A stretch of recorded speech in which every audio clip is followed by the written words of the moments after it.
Madame le secrétaire exécutif adjoint de la SADC, Mesdames et Messieurs les représentants des pays membres de la SADC,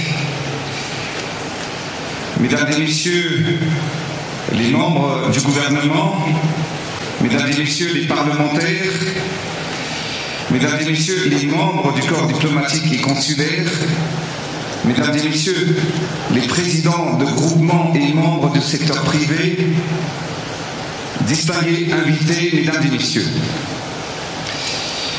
Dans le cadre de la tenue du 45e sommet de la SADC à Paramaribo, c'est avec une immense fierté que nous nous accueillons à Madagascar à l'occasion de cette 8e édition de la semaine de l'industrialisation de la SADC. Le thème pour le sommet tant attendu est promouvoir l'industrialisation, la transformation agricole et la transition énergétique pour une SADC résiliente.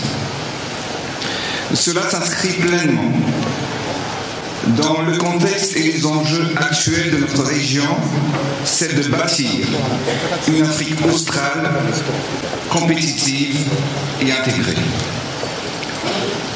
En effet, nos économies doivent relever les défis globaux tout en répondant aux besoins de nos populations. À travers cette semaine de l'industrialisation, nous exprimons notre volonté collective de poser les fondations d'une transformation industrielle, structurée et durable pour le développement de nos pays respectifs et de la région. En tant que pays hôte, Madagascar est fier de prendre part activement à cette dynamique régionale. Au cours de ces dernières années, nous avons inscrit l'industrialisation et la transformation agricole dans nos priorités nationales. Nous savons qu'il n'y a pas de croissance économique sans création d'emplois. Et cette création d'emplois ne peut être effective sans industrialisation. Et l'industrialisation dépend de la production d'une énergie fiable et abordable. C'est en ce sens que nous avons lancé à Madagascar le programme One District, One Factory, qui a permis l'implantation de 57 unités semi-industrielles à travers le pays pour créer de la valeur ajoutée locale, de l'emploi et l'accès à l'innovation. Aussi, nous avons fait de la transformation agricole notre cheval de bataille, car nous savons que nos terres fertiles et notre agriculture sont nos armes les plus puissantes pour lutter contre la pauvreté.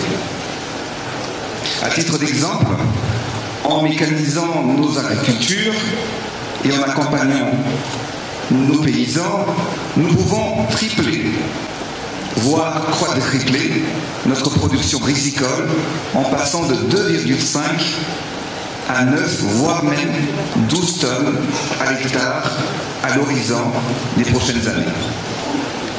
Sur le plan énergétique, nous accélérons notre transition vers les énergies renouvelables, car le coût de production de l'électricité est trop élevé, car nous dépendons encore actuellement de la production de l'énergie avec du thermique, ce qui veut dire que nous utilisons encore du fioul pour produire de l'énergie à Madagascar.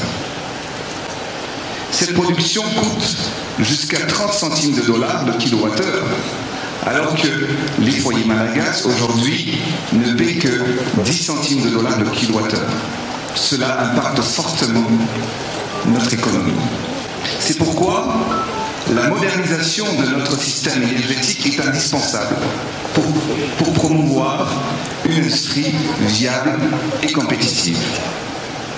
Ainsi, au cours des 3 dernières années, Madagascar a enregistré une hausse de 5,2 de sa valeur ajoutée manufacturière, notamment dans l'agro-industrie, le textile et la filière verte. Nos investissements dans l'agriculture, irrigation et mécanisation ont permis une augmentation de 18% des rendements rizicoles. Nous avons fait un tout petit pas vers la transformation énergétique. Mais Madagascar est actuellement, nous sommes en train d'accélérer et de faire un grand pas dans ce domaine. Et je tiens à partager avec vous que notre part d'énergie renouvelable, le mix énergétique national, est passé de 16% à 28% entre 2020 et 2024.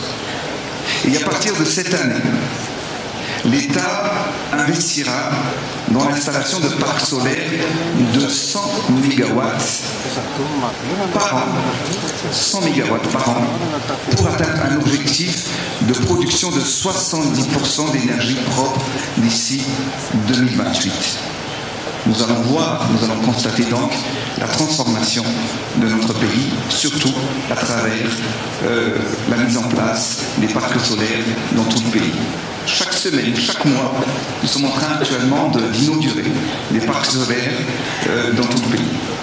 Mesdames et messieurs, cette semaine est une étape supplémentaire dans le développement de notre communauté régionale. Elle est conçue pour traduire nos discours en engagement, nos idées en projet et nos espoirs en réalisation.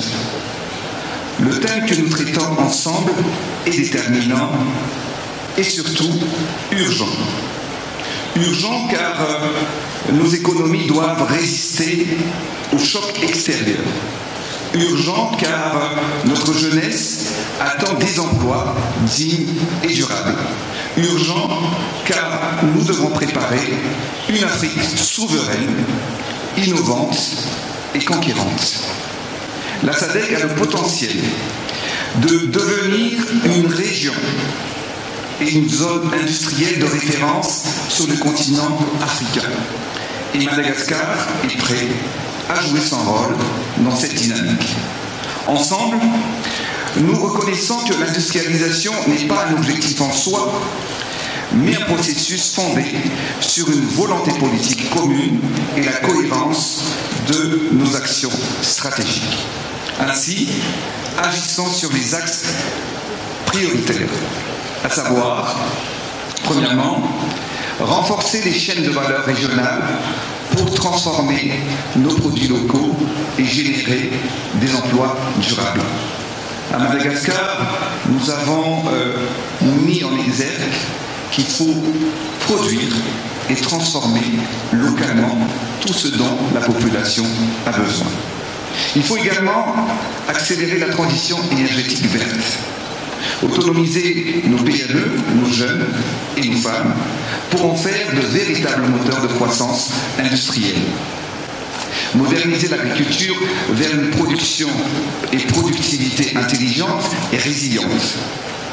Et enfin, mobiliser l'investissement via des mécanismes innovants fondés sur des partenariats publics et privés et des instruments régionaux. Mesdames et messieurs, honorable assistance, permettez-moi de saluer particulièrement l'équipe du secrétariat de la SADC, représentée ici par Madame Angèle Makombo Ntumba, secrétaire exécutif adjoint de la SADC, chargé de l'intégration régionale, pour avoir accompagné les organisateurs de cette 8e édition de la semaine de l'industrialisation. Je félicite également le syndicat des industries de Madagascar, représenté par son président, et tous les capitaines d'industrie ici présents, pour la richesse du dialogue public-privé. Votre mobilisation massive est un signal fort, celui d'une industrie privée qui croit en notre pays, qui porte haut nos ambitions et qui n'hésite pas à aller à la rencontre de nouveaux partenaires pour faire avancer nos projets communs afin de concrétiser la vision que nous portons dans notre politique générale de l'État. Enfin, je remercie tous les partenaires qui se sont engagés aux côtés de l'État malagasy pour rendre ces échanges et cette organisation possible.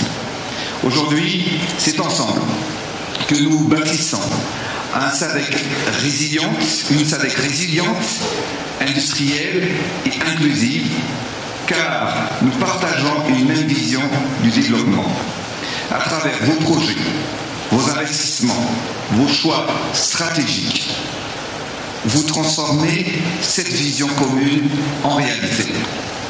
Alors avançons avec ambition, avançons avec confiance, main dans la main, marchons vers la prospérité de la communauté de la SADC, afin que tous les engagements pris ici se transforment en projets porteurs d'emploi, de transformation et de dignité pour notre peuple.